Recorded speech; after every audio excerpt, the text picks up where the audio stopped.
ಅಕ್ರಮ ಗಣಿಗಾರಿಕೆ ನಡೆಸಿ ಈಗ ಜೈಲು ಸೇರಿರುವ ಮಾಜಿ ಸಚಿವ ಜನಾರ್ದನ್ ರೆಡ್ಡಿಗೆ ಈಗ ಮತ್ತೊಂದು ಕಂಟಕ ಎದುರಾಗಿದೆ. ಜನಾರ್ದನ್ ರೆಡ್ಡಿ ಮಾಲೀಕತ್ವದ ಅಸೋಸಿಯೇಟೆಡ್ ಮೈನಿಂಗ್ ಕಂಪನಿ ಎಎಂಸಿ ನಡೆಸಿರುವ ಅಕ್ರಮ ಗಣಿಗಾರಿಕೆ ಕುರಿತು ಸಿಬಿಐ ತನಿಖೆ ನಡೆಸಲು ಸುಪ್ರೀಂ ಕೋರ್ಟ್ ಆದೇಶ ನೀಡಿದೆ. ಸಿಬಿಐ ತನಿಖೆಗೆ ಶಿಫಾರಸು ಮಾಡಿ ಸಿಇಸಿ ನೀಡಿದ ವರದಿಯನ್ನು ಇಂದು ಪರಿಶೀಲಿಸಿದ ಸುಪ್ರೀಂ ಕೋರ್ಟ್ ಈ ಆದೇಶ ಹೊರಡಿಸಿದೆ. ಇದಲ್ಲದೆ ಡೆಕ್ಕನ್ ಮೈನಿಂಗ್ ಸಿಂಡಿಕೇಟ್ ಕಂಪನಿಯ ಅಕ್ರಮದ ಬಗ್ಗೆಯೂ ತನಿಖೆ ನಡೆಸುವಂತೆ ಸಿಬಿಐಗೆ ನಿರ್ದೇಶನ ನೀಡಲಾಗಿದೆ.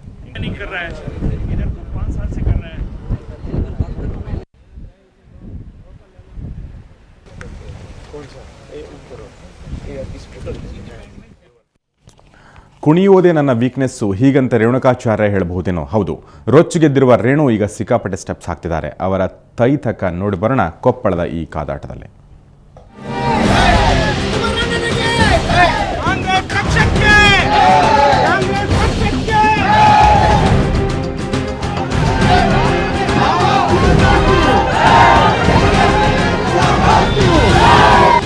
ಕೊಪ್ಪಳ ಉಪಚುನಾವಣೆಯ ಮತದಾನಕ್ಕೆ 3 ದಿನಗಳು ಮಾತ್ರ ಬಾಕಿ ಇವೆ.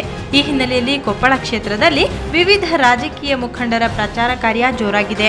ನಗರದ ಗವಿಮಠದಿಂದ ಬಿಜೆಪಿ ನಾಯಕರು ರೋಡ್ ಶೋ ನಡೆಸಿದ್ರು.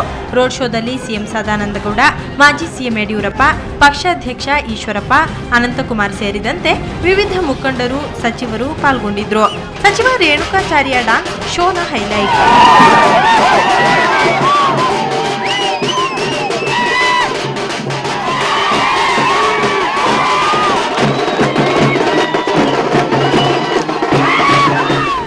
ನಾವು ನಾಳೆದಕ್ಕೆಲ್ಲ ನಾವು 29ನೇ ತಾರೀಕಿನ ವಿಜಯೋತ್ಸವಕ್ಕೆ ಎಷ್ಟು ಸಮಯ ಯಾವಾಗ ನಿಗದಿ ಮಾಡೋದು ಅಂತ ಅದರಲ್ಲೇ ಇದ್ದೀವಿ. ನಾವು ಪ್ರಾಯಶಃ ಒಂದು ಒಳ್ಳೆಯ ಭಾರತೀಯ ಜನತಾ ಪಾರ್ಟಿಯ ಪರವಾದಂಥ ಅಲೆ ಇಡೀ ರಾಜ್ಯದಲ್ಲಿರುವಂಥದ್ದು ನಾವು ಕಂಡಿದ್ದೇವೆ. ಅದರ ಪ್ರಭಾವ ಕೊಪ್ಪಳದಲ್ಲಿ ಅತ್ಯಂತ ಯಶಸ್ವಿಯಾಗಿ ಕಂಡಿದೆ. ಭಾರಿ ಅಂತರದ ಒಂದು ಗೆಲುವನ್ನು ನಾವು ಸಾಧಿಸ್ತೇವೆ. ಇನ್ನು ಕ್ಷೇತ್ರದಲ್ಲಿ ಕಾಂಗ್ರೆಸ್ ಅಭ್ಯರ್ಥಿ ಬಸವರಾಜ ಹಿಟ್ನಾಳ ಪರವಾಗಿ ಕಾಂಗ್ರೆಸ್ ಮುಖಂಡರ ಪ್ರಚಾರ ಕಾರ್ಯ ಜೋರಾಗಿಯೇ ಇದೆ. ವಿಪಕ್ಷ ನಾಯಕ ಸಿದ್ದರಾಮಯ್ಯ, ಕೆಪಿಸಿಸಿ ಅಧ್ಯಕ್ಷ ಜಿ ಪರಮೇಶ್ವರ್, ಡಿಕೆ ಶಿವಕುಮಾರ್, ಇಕ್ಬಾಲ್ ಅನ್ಸಾರಿ, ಚಿತ್ರನಟಿ ಉಮಾಶ್ರೀ ಸೇರಿದಂತೆ ಹಲವು ಮುಖಂಡರು ಪ್ರಚಾರ ಕಾರ್ಯದಲ್ಲಿ ನಿರತರಾಗಿದ್ರು. ಭ್ರಷ್ಟಾಚಾರ ಇವೆಲ್ಲವನ್ನೂ ಕೂಡ ಅವರು ಗಮನಿಸ್ತಾ ಇದ್ದಾರೆ. ಹಾಗಾಗಿ ಈ ಸರ್ಕಾರವನ್ನ ಇನ್ನು ಮುಂದೆ ಉಳಿಲಾರ್ದ ಹಾಗೆ ಮಾಡೋದಕ್ಕೆ ಅವರು ದೊಡ್ಡ ಅಸ್ತ್ರವಾದ ತಮ್ಮ ಮತಗಳನ್ನ ದಾನ ಮಾಡಿ ಕಾಂಗ್ರೆಸ್ ಗೆಲ್ಲಿಸ್ತಾರೆ ಅಂತಕ್ಕಂಥದ್ದು. ಇನ್ನು ಜೆಡಿಎಸ್ ಪಕ್ಷದ ವಿಷಯಕ್ಕೆ ಬಂದ್ರೆ ಇಂದೇಕೋ ಜೆಡಿಎಸ್ ಪ್ರಚಾರದಲ್ಲಿ ಸ್ವಲ್ಪ ಮಂಕಾಗಿತ್ತು. ಇಂದು ಮಾಜಿ ಸಿಎಂ ಕುಮಾರಸ್ವಾಮಿ ರೋಡ್ ಶೋ ನಡೆಸಿದ್ರು. ಜೆಡಿಎಸ್ ಪಕ್ಷದ ವತಿಯಿಂದ ಸಾರ್ವಜನಿಕ ಮೈದಾನದಲ್ಲಿ ಅಲ್ಪಸಂಖ್ಯಾತರ ಬೃಹತ್ ಸಮಾವೇಶ ಜರುಗಲಿದೆ. ಒಟ್ನಲ್ಲಿ ಮತದಾರರನ್ನು ಓಲೈಸಲು 3 ಪಕ್ಷಗಳು ಕಸರತ್ತು ನಡೆಸಿವೆ. ದೊಡ್ಡೇಶ್ ಎಲಿಗಾರ್, ಸುವರ್ಣ ನ್ಯೂಸ್ 24/7, ಕೊಪ್ಪಳ. ಬಸ್ನಲ್ಲಿ ಮಲಗಿದ್ದ ಕ್ಲೀನರ್ ಒಬ್ಬನನ್ನು ರಾಡ್ನಿಂದ ಚಚ್ಚಿ ಕೊಲೆ ಮಾಡಿದ ಘಟನೆ ಶಿವಮೊಗ್ಗದ ವಿನೋಬ ನಗರದ ಪೊಲೀಸ್ ಚೌಕಿ ಬಳಿ ನಡೆದಿದೆ. ಗವಿಸಿದ್ದೇಶ್ವರ ಸಿಟಿ ಬಸ್ನ ಕ್ಲೀನರ್ ಕರುಣ ಕೊಲೆಯಾದ ಯುವಕ. ಹಳೆ ವೈಷಮ್ಯವೇ ಈ ಕೊಲೆಗೆ ಕಾರಣ ಎಂದು ಶಂಕಿಸಲಾಗಿದೆ. ಈ ಸಂಬಂಧ ಸಿಟಿ ಬಸ್ ಕ್ಲೀನರ್ಗಳಾದ ಜಾಕಿ ಮತ್ತು ಗಣೇಶ್ ಎಂಬುವರನ್ನು ಬಂಧಿಸಿರುವ ವಿನೋಬ ನಗರ ಠಾಣಾ ಪೊಲೀಸರು ತನಿಖೆ ಕೈಗೊಂಡಿದ್ದಾರೆ.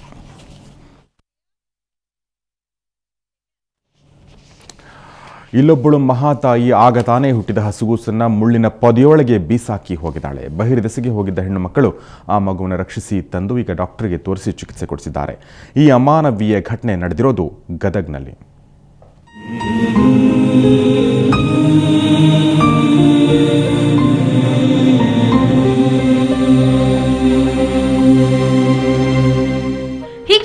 ಗುಂಪಾಗಿ ಜನ ನಿಂತಿರೋದು, ಮನೆಯೊಳಗೆ ಇಣುಕಿ ನೋಡ್ತಿರೋದು ಏನಿರಬಹುದು ಅನ್ಕೊಂಡ್ರ? ಮುಳ್ಳಿನ ಪೊದೆಯೊಳಗೆ ಸಿಕ್ಕ ಮಗುವನ್ನ ನೋಡೋಕೆ ಜನ ಹೀಗೆ ಮುಗಿಬಿದ್ದಿದ್ರು. ಗದಗ್ನ SM ಕೃಷ್ಣನಗರದ ಹೆಣ್ಣು ಮಕ್ಕಳು ಇಂದು ಮುಂಜಾನೆ ಬಹಿರ್ದೆಸೆಗೆ ಹೋದಾಗ ಮುಳ್ಳಿನ ಪೊದೆಯಲ್ಲಿ ಗಂಡು ಮಗು ಕಂಡಿದೆ. ಬಳಿಕ ಮಗುವನ್ನ ರಕ್ಷಿಸಿ ಫಾತಿಮಾ ಎಂಬಾಕೆ ಮನೆಗೆ ಕರೆದುಕೊಂಡು ಬಂದ್ರು. ಈ ಸುದ್ದಿ ತಿಳಿದದ್ದೇ ತಡ ಕಾಲೋನಿಯ ಜನರೆಲ್ಲ ಫಾತಿಮಾ ಮನೆ ಮುಂದೆ ಬರೋಕೆ ಶುರು ಮಾಡಿದ್ರು. ಮಗುವನ್ನ ನಾವೇ ಸಾಕ್ತೀವಿ ಅಂತಾರೆ ಫಾತಿಮಾ. 10:30ಕ್ಕೆ ಸಿಕ್ಕೈತ್ರಿ. ಕಣ್ಣಿಲಿ ಜೀವಂತ ಇದ್ರೆ ಮತ್ತೆ ನೋಡಿ ಬಿಟ್ಟು ಬರಕ್ ಮನಸ್ಸಾಗ್ಲಿಲ್ಲ, ತಗೊಂಡ ಬಂದಿವ್ರಿ. ನಾವೆಲ್ಲಾರು ಹೋಗ್ರಿ ಹುಡುಗನ್ ತಗೊಂಡ್ಬಂದಿವ್ರಿ. ಅವ್ರೊಬ್ರೇ ಹೆದರಿ ಮುಟ್ಟಿದ್ದಿಲ್ರಿ. ಅವ್ರು ಎಲ್ಲಾರು ನಾವು ಹೋಗಿ ಹೇಳಿದ್ಮೇಲೆ ತಗೊಂಡ್ಬಂದಿವ್ರಿ. ಎಷ್ಟ್ರು ಓಣೇನಾರ ಏನಿಲ್ರಿ, ಜೋಪಾನ ಮಾಡ್ತಾರೆ. ನಂತರ ಸ್ಥಳೀಯರೆಲ್ಲ ಸೇರಿ ಮಗುವನ್ನ ಸರ್ಕಾರಿ ಹೆರಿಗೆ ಆಸ್ಪತ್ರೆಗೆ ಕರೆದುಕೊಂಡು ಹೋದ್ರು. ಅಲ್ಲಿ ಮಗುವಿಗೆ ಚಿಕಿತ್ಸೆ ನೀಡಿದ ಡಾಕ್ಟರ್ ಮಗು ಆರೋಗ್ಯವಾಗಿದೆ ಅಂದ್ರು. ಸದ್ಯಕ್ಕೆ ನೋಡ್ಲಾಗಿ ಅದು ಹೈಪೋಥರ್ಮಿಯಾ ಒಂದು ಬಿಟ್ಟರೆ ಮತ್ತೆ ಉಳಿದಿದ್ದೇನು ತೊಂದರೆ ಏನಿಲ್ಲ. ನೋಡಲಿಕ್ಕೆ ಉಳಿದಿದ್ದು ಕಾರ್ಡಿಯೋ ಇದು ಪಲ್ಮರಿ ಸಿಸ್ಟಮ್ ಎಲ್ಲ ಚೆನ್ನಾಗಿದೆ. ಅದಕ್ಕೆ ಅದನ್ನ ಇಲ್ಲಿ ಸ್ವಲ್ಪ ಅದು ಅಂಬಲಿಕಲ್ ಕಾರ್ಡು ಅದ್ರ ಸರಿಯಾಗಿ ಕಟ್ಟಿಲ್ಲ, ಅದನ್ನು ಲೈಗೇಟ್ ಮಾಡಿಲ್ಲ. ನಾವು ಕ್ಲೀನಾಗಿ ಅದನ್ನು ಕ್ಲೀನ್ ಮಾಡಿ ಲೈಗೇಟ್ ಮಾಡಿ ಅದಕ್ಕೆ ಮತ್ತೆ ಮುಂದೆ ನಾವು NIC ಓದಿರ್ತದೆ. ನಂತರ ಮಹಿಳಾ ಮತ್ತು ಮಕ್ಕಳ ಕಲ್ಯಾಣ ಇಲಾಖೆಯ ಅಧಿಕಾರಿಗಳು ಆಸ್ಪತ್ರೆಗೆ ಭೇಟಿ ನೀಡಿದ್ರು. ಮಗುವನ್ನ ಸಾಕೋಕೆ ಸಾಕಷ್ಟು ಜನ ಮುಂದೆ ಬಂದಿದ್ದಾರೆ. ಕಿರಣ್ ಕುಮಾರ್, ಸುವರ್ಣ ನ್ಯೂಸ್ 24/7 ಗದಗ. ತಾಯಿ ಇಲ್ಲದ ತಬ್ಬಲಿ ಮಗಳನ್ನು ಸಾಕಬೇಕಾಗಿದ್ದ ಅಪ್ಪ ಬೇರೊಂದು ಮದುವೆ ಮಾಡಿಕೊಂಡು ಮಗಳನ್ನೇ ಮರೆತುಬಿಟ್ಟಿದ್ದ. ಇನ್ನು ಸ್ನೇಹಿತೆಯನ್ನು ನಂಬಿದ್ದಕ್ಕೆ ಆಕೆಯ ಬದುಕನ್ನೇ ನರಕ ಕೂಪಕ್ಕೆ ತಳ್ಳಿಬಿಟ್ಲು. ಈ ಎರಡೂ ಹೊಡೆತಗಳ ಬಳಿಕವೂ ಆ ಯುವತಿ ಮೈಸೂರು ಪೊಲೀಸರ ಕಾರ್ಯಾಚರಣೆ ಫಲವಾಗಿ ತನ್ನ ಬದುಕನ್ನು ಕಂಡುಕೊಂಡಿದ್ದಾಳೆ.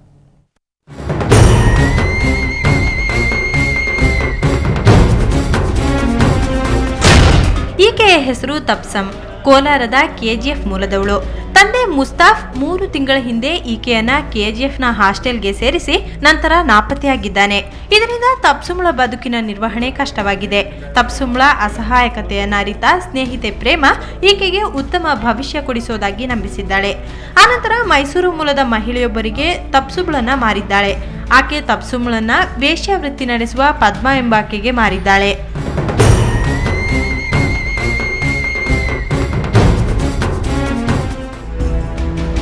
ಪ್ರತಿನಿತ್ಯ ತಪ್ಸುಮ್ಳನ್ನ ಹುಡುಗರ ಜೊತೆ ಇರುವಂತೆ ಪದ್ಮಾ ಟಾರ್ಚರ್ ಕೊಟ್ಟಿದ್ದಾಳೆ.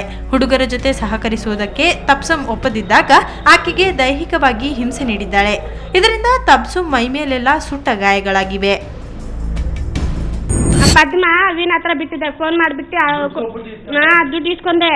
ಎಷ್ಟು ಇಸ್ಕೊಂಡೆ ನನ್ಗೆ ಗೊತ್ತಿಲ್ಲ. ಆಮೇಲೆ ದುಡ್ಡು ಇಸ್ಕೊಂಡೆ. ಆದ್ರೆ ಪದ್ಮಾ ಹೇಳೋದೇ ಬೇರೆ. ಇವಳನ್ನ ಯಾರ ಕರ್ಕ ಬಂದಿದ್ದೇನೆ, ಸಬ್ರೀನ್ ಅಂತ ಕರ್ಕ ಬಂದು, ನೀವು ಯಾರ್ಯಾರು ಇದ್ರೆ ಬಿಡಿಯಕಂದು ನನ್ನ ಹತ್ರ ಗೊತ್ತಿಲ್ಲಮ್ಮ, ನಿಂಗೆ ಯಾರೋ ಪರಿಚಯ ಇದಾರೋ ಅವ್ರು ಕಳ್ಸ್ಕೊಂಬಿಡು ಅಂತ ಅಂದ್ಬಿಟ್ಟು ಅವ್ರನ್ನ ಭೇಟಿ ಮಾಡಿ ಕಳ್ಸಿರೋದು. ಇಷ್ಟೇ, ಎರಡೇ ಮಾತು. ಅವಳ ಮನೇನು ಇವಳಿಗೆ ಗೊತ್ತು. ಪ್ರಕರಣದಲ್ಲಿ ಇನ್ನಷ್ಟು ಜನರ ಕೈವಾಡ ಇರುವ ಸಾಧ್ಯತೆ ಇದ್ದು ಈ ಜಾಲವನ್ನು ಭೇದಿಸುವ ಜವಾಬ್ದಾರಿ ಪೊಲೀಸರ ಮೇಲಿದೆ. KP ನಾಗರಾಜ್, ಸುವರ್ಣ ನ್ಯೂಸ್ 24/7 ಮೈಸೂರು.